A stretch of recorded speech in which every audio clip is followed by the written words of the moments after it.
Bienvenido a Vivir al 100, el podcast de Cancer Center Tech 100. Comenzamos.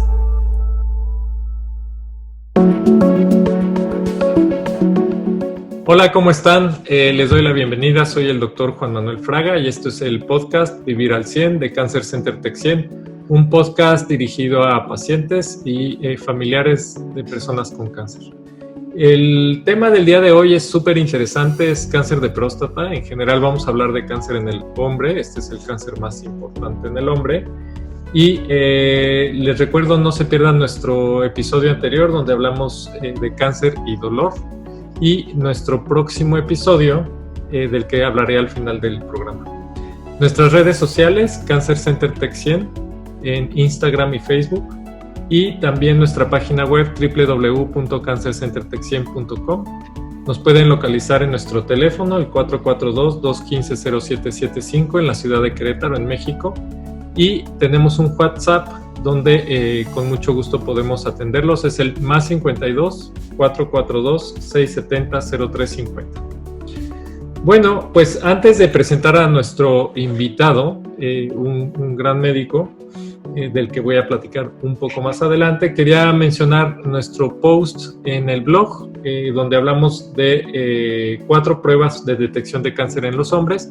Bueno, es relevante el día de hoy porque nuestro invitado va a hablar de cáncer de próstata. Sin embargo, también en este artículo hablamos de otros tipos de cáncer, como el cáncer de pulmón, el cáncer colorectal, el cáncer de próstata, que es el que ya mencionamos, y también el cáncer de piel, que son cánceres que, si bien también se pueden presentar en el sexo femenino, en los hombres son 4 causas importantes de muerte por cáncer. Esto es Vivir al 100, el podcast de Cancer Center Tech 100. Bueno, ya estamos de manteles largos. Hoy está con nosotros el doctor Javier Castellanos Lizárraga. Él es médico urólogo, egresado de Medicina de la Universidad Nacional Autónoma de México, especialista en urología del Hospital General de México y tiene un fellow en urología oncológica de Mayo Clinic en Scottsdale. Javier, bienvenido, ¿cómo estás? Muy buenos días, querido doctor Juan Manuel Fraga, gran amigo mío. Gracias por la invitación. No, hombre, gracias a ti. Es un placer y un orgullo poder conversar contigo hoy, particularmente de este tema tan relevante que es el cáncer de próstata, ¿no? Si bien en los medios de comunicación vemos mucho sobre cáncer femenino, pues también este cáncer ocupa un lugar importante en epidemiología en México, ¿no? Entonces, bueno, este podcast no está dirigido a médicos fundamentalmente, aunque algunos médicos nos siguen. Está dirigido a personas comunes y corrientes, por lo que te pediría que mantengamos un lenguaje así, ¿no? Platícanos del cáncer de próstata, Javier. Sí, es muy importante y qué bueno que lo mencionas porque es a quien debe ir dirigido realmente esta información, al paciente, ¿no? A los pacientes. Hay que partir de que las estadísticas en nuestro país y en el mundo nos dictan que el cáncer de próstata es el cáncer más frecuente de nosotros los hombres. Desafortunadamente y paradójicamente, en nuestro país, desde el año 2017, es la principal causa de muerte por cáncer en hombres. Es decir, es paradójico porque al ser el más frecuente, pues no debería ser la principal causa de mortalidad. Es tanto como decir que en una esquina determinada atropellan diario a alguien y no intervenga yo como autoridad para que eso no sucediera. Lo que estamos haciendo, el alcance que estamos teniendo, no ha sido suficiente, tan es así que en pleno siglo XXI sigue siendo la primera causa de muerte por cáncer y desafortunadamente el 70% de los casos en nuestro país se detectan todavía en etapas avanzadas y eso solo responde a una situación, la falta de información probablemente en los pacientes para que acudan a revisarse periódicamente. Y oportunamente, ¿no? Por supuesto, claro. Por supuesto. Esto es importante y quiero reforzar esta idea de que, pues, por ser tan frecuente, sería normal pensar que es una causa importante de mortalidad, pero al mismo tiempo también debería de ser parte de una política de salud general que ayude a prevenirlo y tratarlo en tiempo y forma, ¿no? Y eso reduciría su mortalidad. Eso es lo que quisiste decir con esto, ¿no? Y sin duda, exactamente. Súper relevante, ¿no? Que pues debería ser parte de una política de salud general. Y no es responsabilidad solo de las instituciones de salud, ¿no? Estamos de acuerdo en que también es importante que nosotros como individuos, como sociedad, hagamos nuestra parte para prevenirlo y detectarlo, ¿no? Sí, Que claro. creo que el objetivo de esta charla pues sería un poco ayudarle a la gente a tomar estas decisiones. Sí, claro, y aclarar las dudas que de esto se desprenden, ¿no? Sí. Oye, ¿en quiénes deberíamos de sospechar cáncer de próstata, Javier? Mira, particularmente, creo que todos los hombres tenemos ese riesgo, todos. Pero particularmente debemos centrarnos en aquellos pacientes que hoy pudiéramos considerar con factores de riesgo. Y esos son los que tienen antecedentes familiares de cáncer de próstata. Aquellos pacientes con familia de cáncer de próstata ya es bien sabido que tienen mayor riesgo. No quiere decir que a fuerza lo vayan a padecer, pero tienen mucho mayor riesgo que la población en general para desarrollarlo. Entonces tenemos que centrarnos básicamente en ello, ¿no? Sabemos hoy también que la obesidad es un factor de riesgo y el tabaquismo por más de 20 años también se asocia a ser un factor de riesgo. Cosas que antes no considerábamos como importantes, hoy parece que tienen una trascendencia importante. Hemos en nuestro país sido insistentes en que los pacientes deben buscar, siendo varones, una revisión urológica anual que les permita ver su estado de salud de la próstata, el estado de salud de la próstata, porque con esto podríamos, no a lo mejor no prevenirlo, ¿verdad? Pero sí detectarlo a tiempo y en consecuencia es curable. Son dos enfermedades completamente distintas cuando se diagnostica a tiempo a cuando se diagnostica tarde.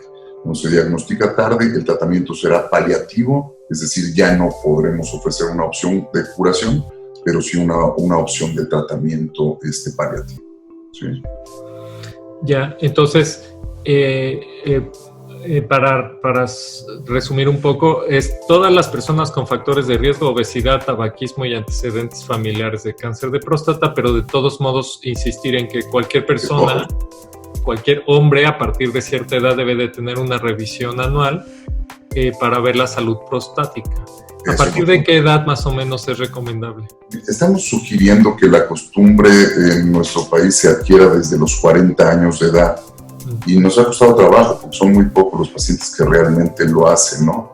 Entonces seguimos sugiriendo que desde los 40 años de edad lo hagan los pacientes. Habitualmente se retrasan mucho tiempo en hacerlo, y estoy hablando de mucho tiempo, probablemente 20 años en el retraso a la el inicio de esta costumbre de irse a checar, ¿no? Es correcto, ¿no? Y existe por ahí, aprovechando la coyuntura de esta pregunta, una creencia, y quisiera ser muy enfático en esto, porque los pacientes creen que si se hacen su antígeno prostático en sangre, esto es suficiente para poder tener una evaluación sin necesitar ir al médico.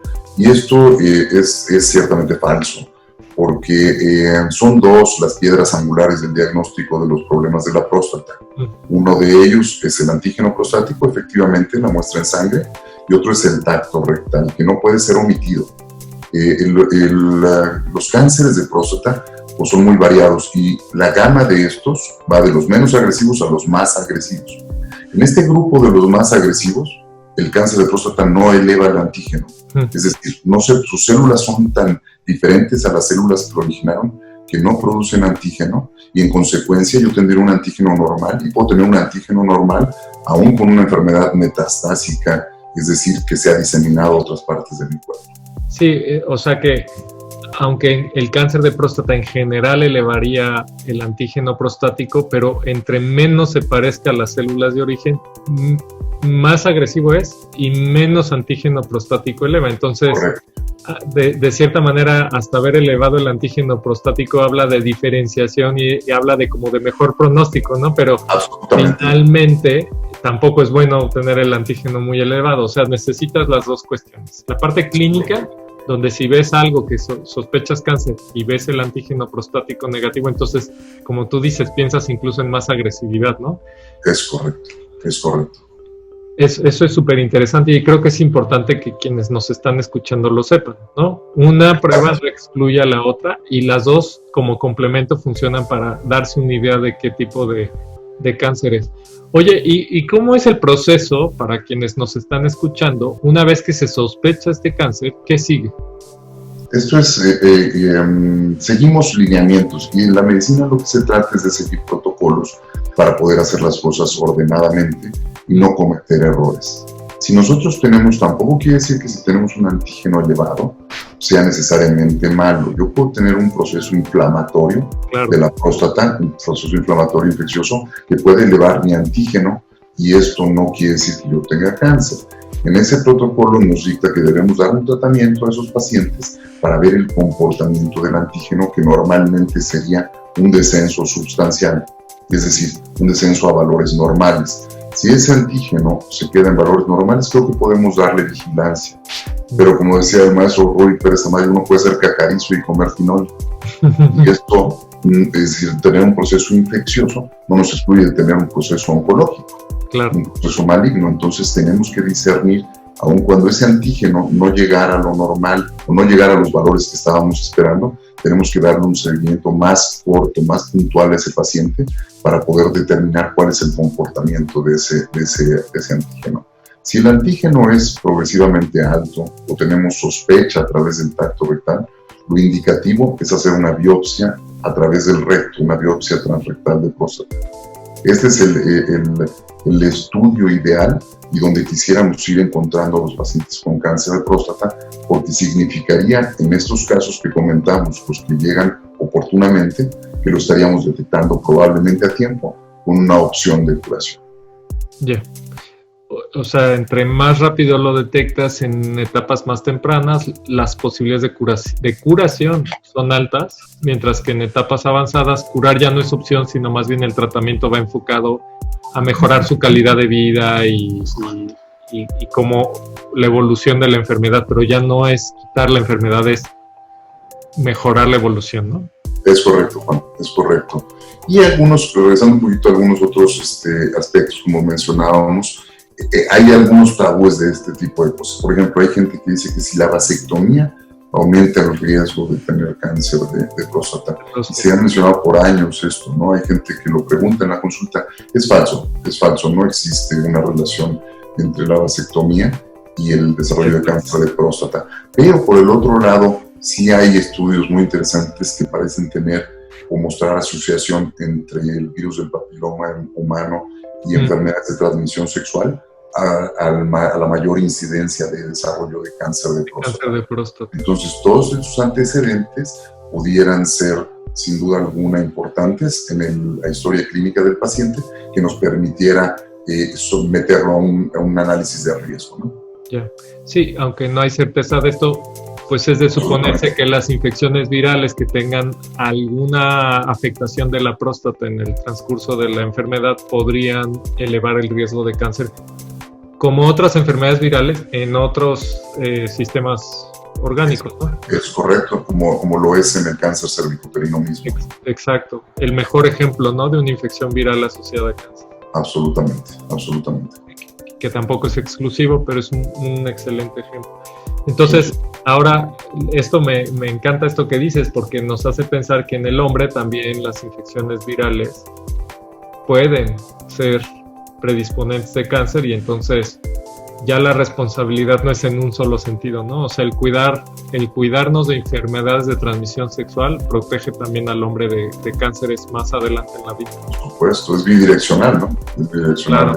Claro, porque antes se veía como que solo la mujer era la que estaba en riesgo y pues... Absolutamente, y como que el hombre pudiera ser portador y a lo mejor nunca desarrolla un problema. Nunca desarrollar nada, pero ahora pensamos que pudiera ser eso. Es una buena información esto para que la gente ponga atención, ¿no?, en esos temas.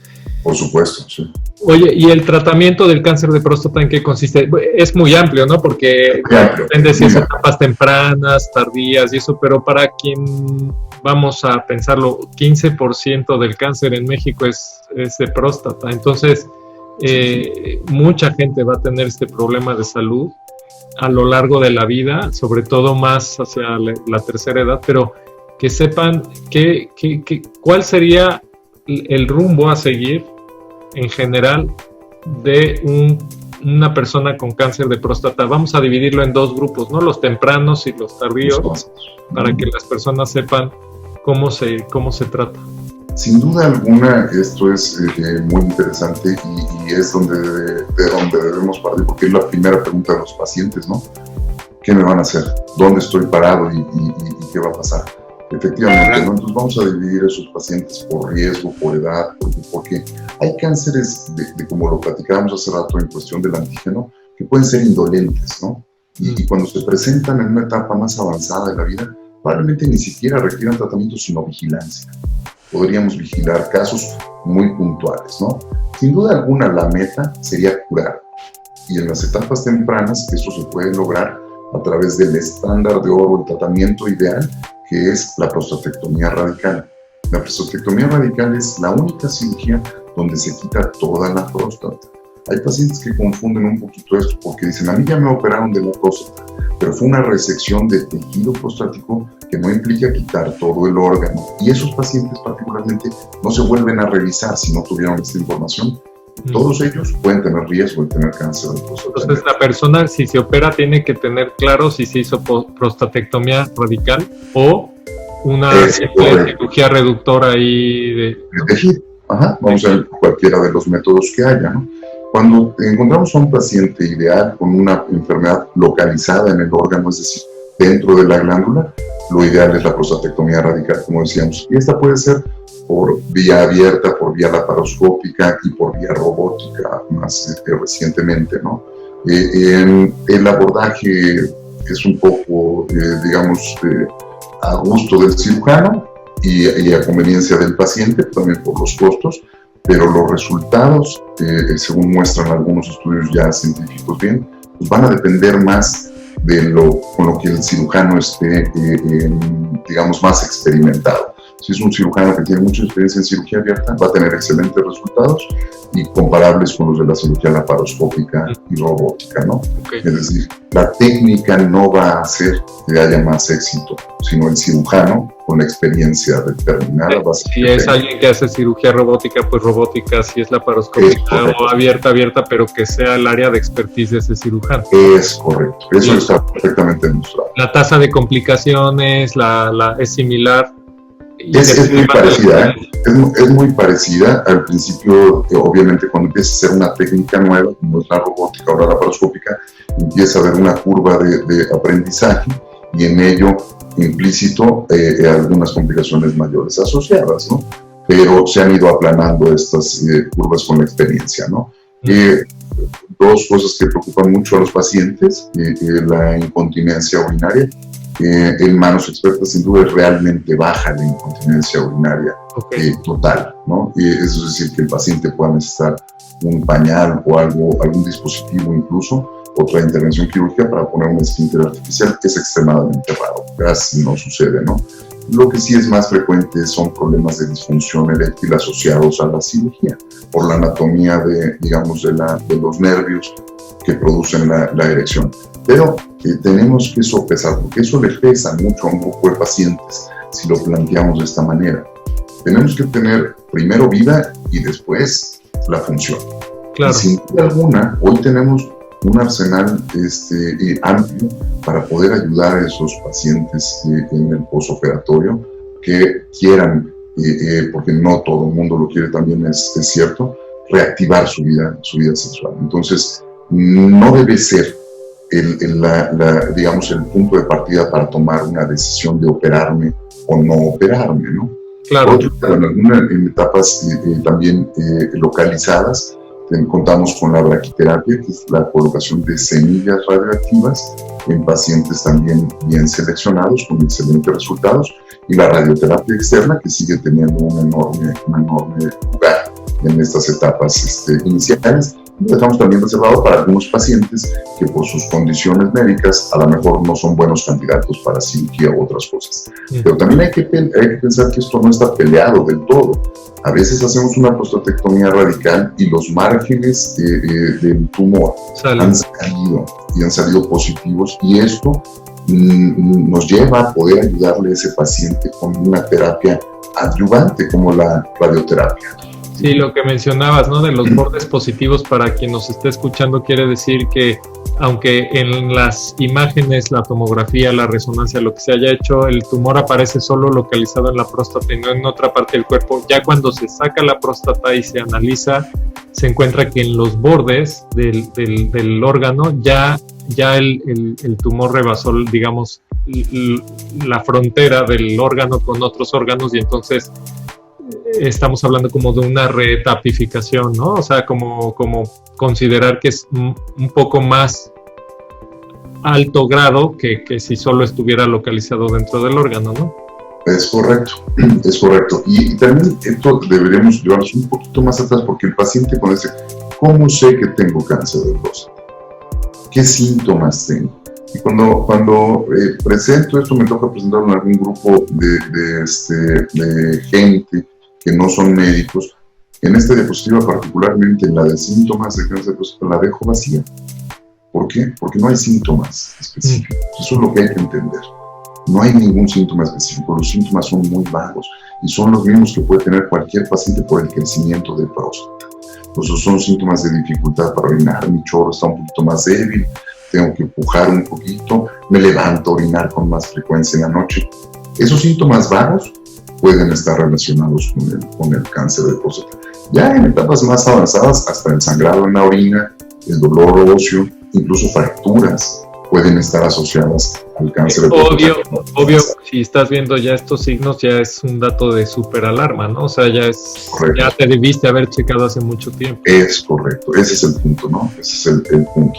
Hoy tenemos herramientas que nos permiten tomar decisiones incluso antes de la biopsia. Por ejemplo, si tenemos un paciente con un área sospechosa de la próstata, podemos mapearla a través de la resonancia magnética multiparamétrica y podemos detectar en esa zona específica si hay una clasificación radiológica para ello que nos permite saber si tiene más riesgo o menos riesgo de padecer cáncer en esa zona. Es un estudio que nos ayuda a no hacer biopsias en exceso, y por el otro lado, a cuando la hagamos, podamos tener un sitio específico a donde llegar a tomar esa decisión. Y direccionarla mucho mejor. Es correcto, correcto. Oye, y en etapas avanzadas, ¿en qué consiste el tratamiento? En etapas avanzadas, fíjate, el cáncer de próstata se alimenta, por así entenderlo, de la testosterona, que es la hormona masculina. Y el tratamiento va encaminado a ello inicialmente, es decir, a bloquear las hormonas que le están dando alimento al cáncer. Habitualmente con mucho éxito en las etapas iniciales, evidentemente dependiendo de las características del cáncer de próstata también, de su mayor o menor agresividad, pero sin duda alguna todos los pacientes responden inicialmente. Desafortunadamente, también al paso del tiempo, los medicamentos dejan de funcionar. Y entonces tenemos que echar mano de medicamentos de nuevas generaciones que existen, por supuesto. Yo creo que al ser uno de los cánceres más frecuentes, es uno de los más estudiados. Y sin duda alguna, uno de los que más tratamientos, opciones terapéuticas en los últimos años han tenido. Ha avanzado esto enormemente. Entonces, para fortuna de esos pacientes, tenemos muchas opciones cuando un tratamiento puede fallar. Pero básicamente va encaminado a bloquear las formas. Y me imagino que también pues tratar complicaciones como metástasis o crecimiento tumoral en otras áreas. Lo interesante de esto es que a un paciente en etapas avanzadas con metástasis a hueso, que es uno de los sitios preferidos a donde se va el cáncer de próstata, la respuesta al tratamiento es muy buena. Incluso las metástasis pueden revertir. Entonces, es un tratamiento que en etapas iniciales el paciente mejora extraordinariamente, ¿no?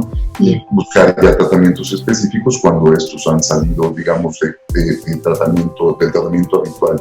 La respuesta ya no es buena, existe la quimioterapia o tratamientos específicos para tratar a esos pacientes en etapas más avanzadas. Ya, bien. O sea, el arsenal es grande, ¿no? Es muy grande. Tratamiento hormonal, quimioterapia, terapia blanca, radioterapia, braquiterapia, cirugía, medicamentos radioactivos específicos, metástasis óseos, ¿no? Es correcto.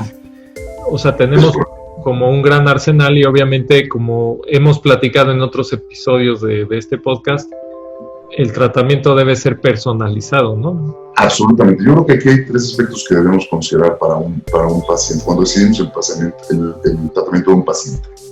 ¿Cuál es su expectativa de vida? No es lo mismo que diagnostiquemos un paciente en etapas avanzadas a los 80 años que a los 60 años de edad. Claro. Entonces, la expectativa de vida es mucho más amplia en el segundo caso, entonces habría que poner, como decimos tradicionalmente, más carne en el asador para tratar este problema, ¿no? La evaluación de los riesgos que el tratamiento lleva.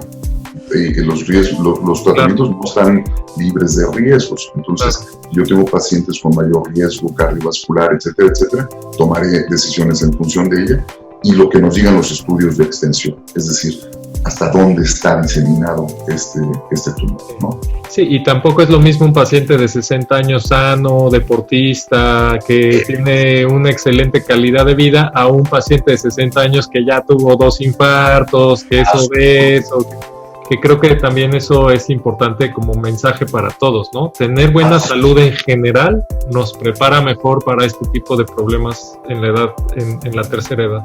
Parece que eso ya es una constante en la medicina, ¿no? Ya es una realidad que es innegable.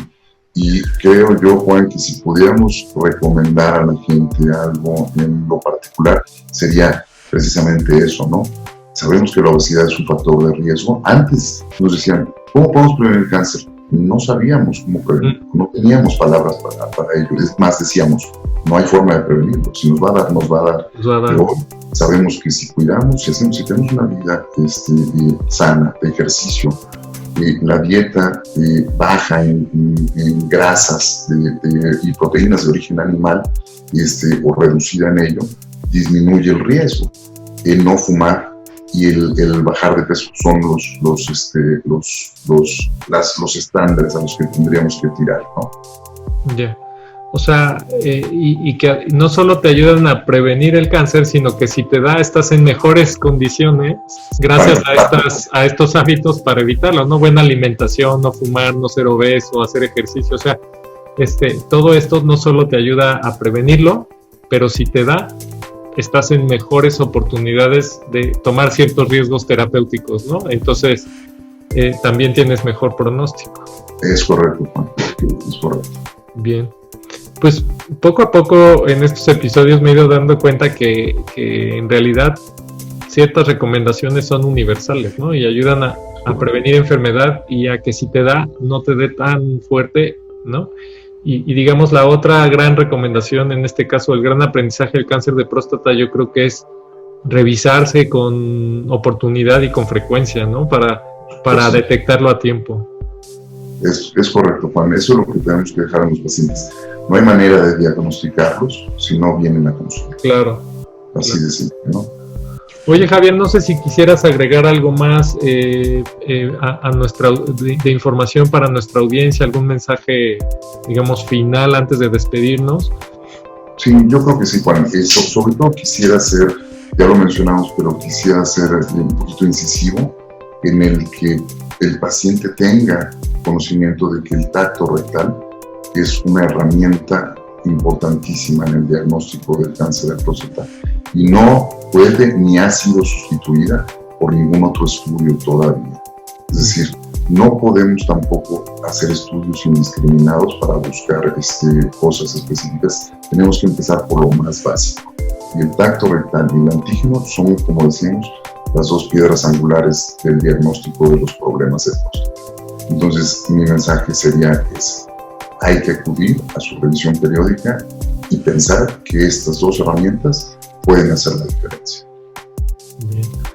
Oye, pues muchas gracias por acompañarnos hoy, Javier. A todos los que nos están escuchando, también les agradezco su compañía, que nos estén escuchando. Los invito a seguirnos en redes sociales. Se las repito, en Facebook e Instagram somos Cancer Center Tech 100.